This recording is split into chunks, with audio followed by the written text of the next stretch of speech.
Di suatu kota yang terletak di lembah yang indah, hiduplah seorang pemuda bernama Iskandar. Iskandar adalah seorang tukang besi yang mahir dan dihormati oleh penduduk desa karena keterampilannya dalam membuat perkakas besi yang berkualitas tinggi. Namun, di balik penampilan luarnya yang terlihat gagah, terdapat kelemahan yang dalam terpendam. Iskandar memiliki kelemahan yang tidak dapat diatasi, keserakahan. Meskipun hidupnya berlimpah dengan kebutuhan, dia selalu merasa tidak puas dan ingin memiliki lebih banyak lagi. Setiap kali melintasi pasar atau melihat barang-barang berharga milik tetangga, keinginannya untuk memiliki semakin memuncak.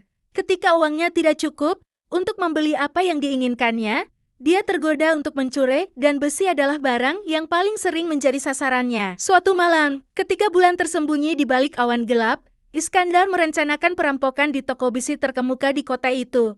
Dengan hati yang penuh kegelapan oleh niat jahat, ia menyelinap masuk ke dalam toko dan mulai mengumpulkan besi sebanyak yang bisa ia angkat. Tanpa memikirkan akibatnya, ia menimbang besi-besi itu di dalam gendongannya, merasa bangga dengan pencuriannya. Namun, ketika ia hendak meninggalkan tempat itu, tiba-tiba langit menjadi gelap, dan angin kencang mulai bertiup dengan kerasnya.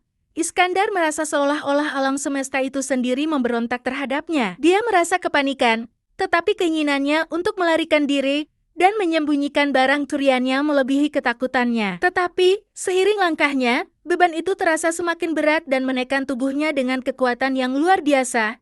Iskandar berusaha melepaskan diri, tetapi sia-sia. Besi-besi itu seperti tumbuh menempel pada tubuhnya, membuatnya terbelenggu dan tak berdaya. Keesokan harinya, ketika matahari terbit, warga kota berkumpul di sekitar Iskandar yang terikat oleh besi-besi yang ia curi. Mereka terkejut dan takut memandang Iskandar dengan pandangan campur aduk antara penasaran dan kebencian. Beberapa di antara mereka bersorak dengan keras, mengutuk perbuatan Iskandar dan menuntut agar dia mendapat hukuman yang setimpal. Ketika itu, tukang besi yang menjadi korban pencurian Iskandar datang mendekati pemuda itu dengan penuh kasih. Iskandar menangis terseduh-seduh, menyesali perbuatannya dan bersumpah untuk tidak mengulangi kesalahannya. Melihat kerendahan hati Iskandar dan penyesalannya yang tulus itu, besi-besi yang menempel pada tubuhnya tiba-tiba lepas dengan sendirinya.